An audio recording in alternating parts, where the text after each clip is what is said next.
आप सबको डॉक्टर रजनी रमन झासा, आचार्य संस्कृत विभाग, राजकीय महारानी सुदर्शन कन्या महाविद्यालय बीकानेर का नमस्कार स्वीकार। हमने भू धातु के लोट लकार को पूरा पढ़ लिया। अब हम लिंग लकार को पढ़ेंगे। इसके दो भेद हैं, एक जिसे हम विधिलिंग नाम से जानते हैं, विधिलिंग बोलते हैं, और दूसरा आशीर्लिंग। लेकिन मूलतः यह लिंग लकार है। ल छोटी की मात्रा, ह्रस्व की मात्रा, चंद्र बिंदु और ङ हलंत ङ। तो इसी को पढ़ेंगे और इसका विधिलिंग पढ़ेंगे। तो इसके जो रूप हैं, एक वचन, द्विवचन, बहुवचन, प्रथम पुरुष, मध्यम पुरुष और उत्तम पुरुष में, तो इस तरह से रूप हैं। भवेत, भवेताम, भवेयुः, भवे, भवेतम, भवेत, भवेयम, भवेव, भवेम। ये इस तरह से इसका रूप है।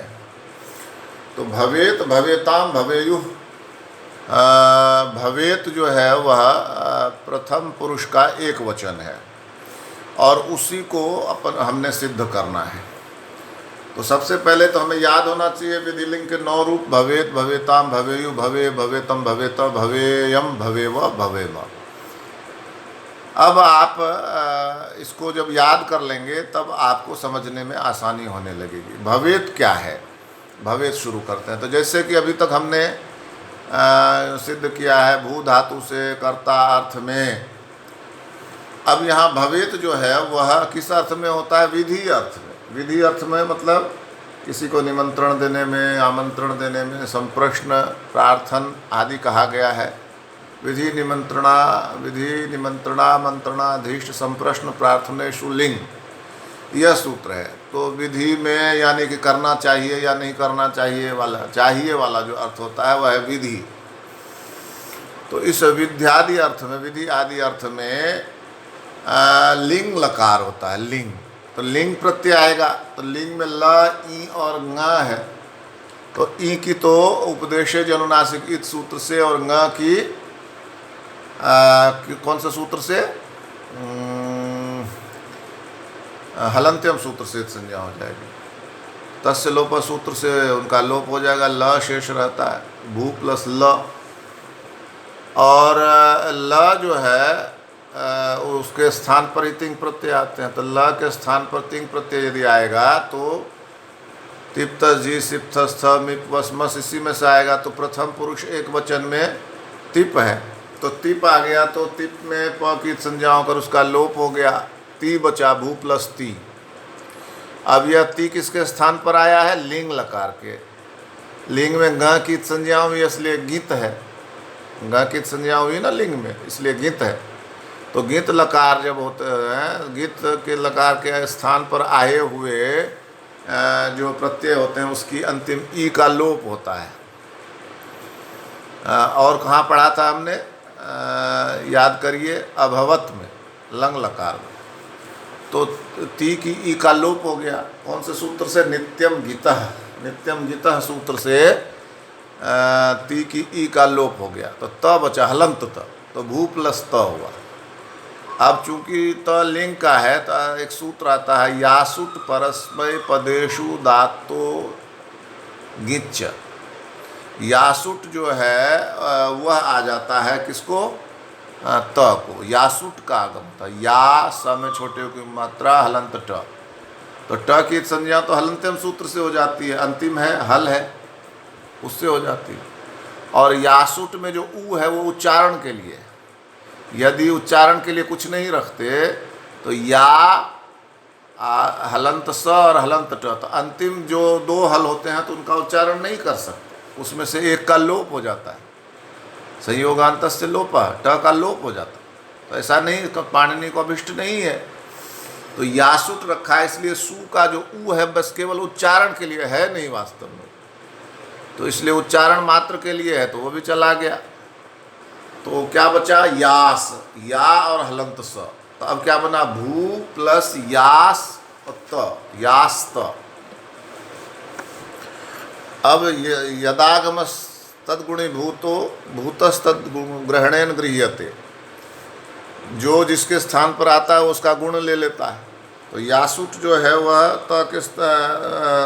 त से उसका योग हुआ है, तो वह अब जो त जो ग्रहण किया जाएगा तो वह यास के साथ ही ग्रहण किया जाएगा।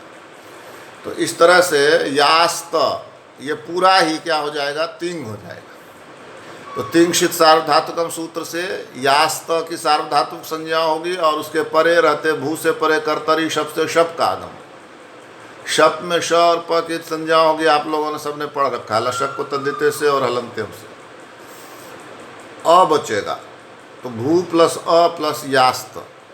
अब यह जो अ है वह किसका है, शप का।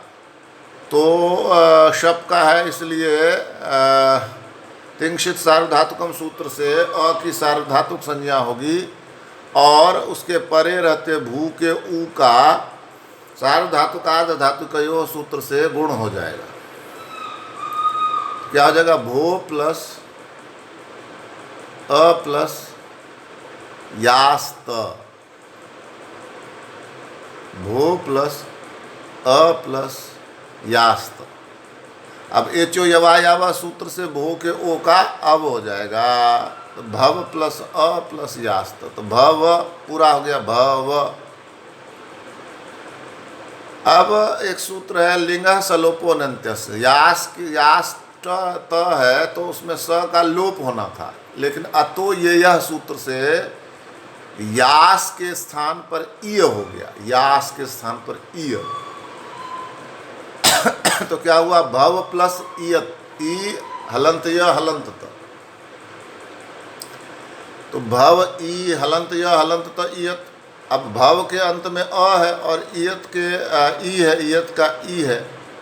तो भव का अ और ईयत का ई मिलके ए हो गया। कौन से सूत्र से, आद गुणा सूत्र से। तो भवे भवे यत, भव का जो अ है और ईयत का ई है, दोनों ने मिलके ए बना लिया, तो भवे हो गया। और इधर बचा यत, भवे यत, भवे यत। और अब एक सूत्र आता है लोपो व्योर वली। वो कहता है वल यदि परे हो, वल कहाँ से कहाँ तक होगा, है वरट के व से लेकर हल के ल तक, यानी यह को छोड़ दिया जाए तो बाकी सारे कौन, हल, सारे व्यंजन। तो यह के परे यदि वल हो तो यह का लोप हो जाता है, तो वल में आता है। देखिएगा, तो वल प्रत्याहार बनाकर तो आ रहा है उसमें। तो यह का लोप हो गया, तो क्या बचा, भवे है ही, यह का लोप हो गया, हलंत त बचा, भवेत इति सिद्धम। तो यह सिद्ध हो गया, लेकिन इसकी सिद्धि थोड़ी अलग सी हुई। किस तरह से हुई, कहाँ से अलग हुई। जैसे सबसे पहले हमने भू धातु से लिंग लकार किया, लिंग में ई और ng की संज्ञा होकर उसका लोप हो गया, ल बचा भू प्लस ल। ल के स्थान पर, लस्य सूत्र से ल के स्थान पर ही तिंग आता है, तो तिंग तो आ गया, तिप आ गया, प्रथम पुरुष एक वचन में तिप आ गया। तिप में प की हलंत्यम सूत्र से संज्ञा हुई और तस्य लोप सूत्र से उसका लोप हो गया, ती शेष रहा। तो भू प्लस ती, भू प्लस ती हुआ ना। अब भू प्लस ती होने पर ती और त ई ती, तो ई जो है उसको कौन सा सूत्र है, चूंकि लिंग गीत लकार है इसलिए ती की ई का किससे लोप हुआ, ती की ई का, बताइए, ती की ई का लोप हुआ नित्यम गीतः, गीत लकार के स्थान पर आया ना ती, तो नित्यम गीतः सूत्र से ती की ई का लोप हो गया। और क्या बचा, हलंत त, तो भू प्लस त हो गया। अब लिंग को यासुट परस्मय पदेशु दातो गिच्च, इसने क्या किया, यासुट का आगम किया। सभी लिंग में, पूरे लिंग लकार में यासुट आएगा, इसमें विधिलिंग में भी आएगा और आशीर लिंग में भी आएगा। लिंग को ही यासुट का आगम होता है। तो चूंकि ट की संज्ञा हुई और ऊ आपको बताया कि उच्चारण मात्र के लिए है, तो यास बचा, या और हलंत स्व। और चूंकि अटित है, ट की संज्ञा हुई ना यासुट में ट की, इसलिए आद्यंतो टकितो सूत्र से त के आदि में आया। तो क्या बना, भू प्लस यास त, यास हलंत स और हलंत त। तो अब क्या हुआ, भू यास त, और अब क्या हुआ, जो जिससे आकर मिलता है तो उसका गुण गुण रूप हो जाता है। इसलिए अब यास इसमें आकर मिला है त में, इसलिए उसी का गुण हो जाएगा उसमें भी। इसलिए त का जब ग्रहण होगा तो यास का भी ग्रहण होगा, यास त पूरा पूरे का ग्रहण होगा। तो पूरा यास त ही अब क्या हो जाएगा, तिंग हो जाएगा।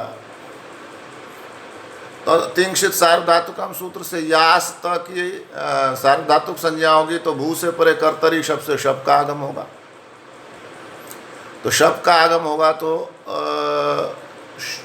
लशक को तद्धिते और प हलंत्यम सूत्र से दोनों की संज्ञा होकर तस्य लोप से उनका लोप हो जाएगा और अशेष रहेगा। अ जब शेष रहेगा तो भू प्लस अ प्लस यास्त बनेगा। अब यह जो अ है यह क्या है, किसका है, शप का है, इसलिए उसमें श की संज्ञा हो, इसलिए शित है।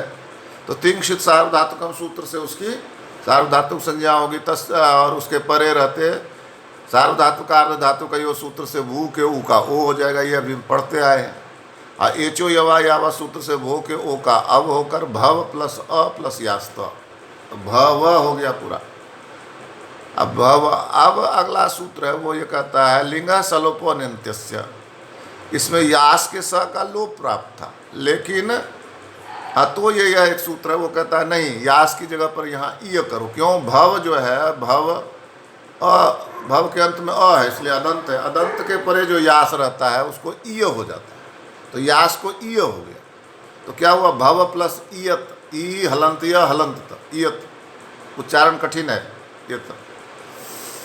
तो अब जो य है नहीं, अभी जो भव का अंतिम अ है और ईयत का ई है, तो अ और ई मिलके ए बनाएंगे। अ और ई मिलके क्या बनाएंगे, ए। भव का अ और ईयत का ई दोनों मिलके ए बना लेंगे, भवेयत, भवेयत। भवेयत हुआ। अब लोपो व्योरवली सूत्र से य का लोप होगा। लोपो व्योरवली सूत्र से क्या होगा, य का लोप होगा। तो अब क्या बच गया, भवेत, भवेत, भवेत, भवेत, भवेत। तो भवेत की सिद्धि हो गई। यहाँ यासुट में या का जो यास है उसकी जगह पर ईय क्यों हुआ, ये इसको एक बार और समझिए। लिंग सलोपो नंत्यस्य ने यह कहा था कि अंतिम हल जो है उसके पूर्व जो स है, तो यास्ता में आप देखें, या हलंत स हलंत त में देखें आप कि त अंतिम वर्ण है और उससे पूर्व क्या है, स है, तो उसका लोप होता। लेकिन भव क्या है, भव भ और व के अंत में अ है, तो अ भव अदंत अंग हो गया। अदंत हुआ, अंग किस लिए है, उसमें प्रत्यय लगा है तो अंग हो गया। तो ये जो अदंत अंग है उसके परे जो यास होता है उसकी जगह पर ई आता है। यही काम है अतो ये यह का। तो ई जब आ गया तो भव का अ और ईयत का ई मिलके क्या हो गया, ए। भवेयत, भवेयत, तो भवेयत हो गया। और फिर इसका य का लोपो व्योरबली से, यह जो है उसके आगे यदि वल प्रत्याहार रहता है, वल प्रत्याहार ध्यान करिए, है वरट के व से लेकर हल के ल तक, तो लगभग सारे आ गए। कौन सा रह गया, खाली य रह गया, बाकी सारे आ गए। तो त वल में आ गया, तो त वल में है, इसलिए लोपो व्योरबली सूत्र से उसे य का लोप हो गया, तो भवेयत में य का लोप हो गया, तो क्या बचा? भवेति तो बचा, और यही अपने को सिद्ध करना है, इसलिए ये सिद्ध हो गया, भवेत इति सिद्धम। धन्यवाद।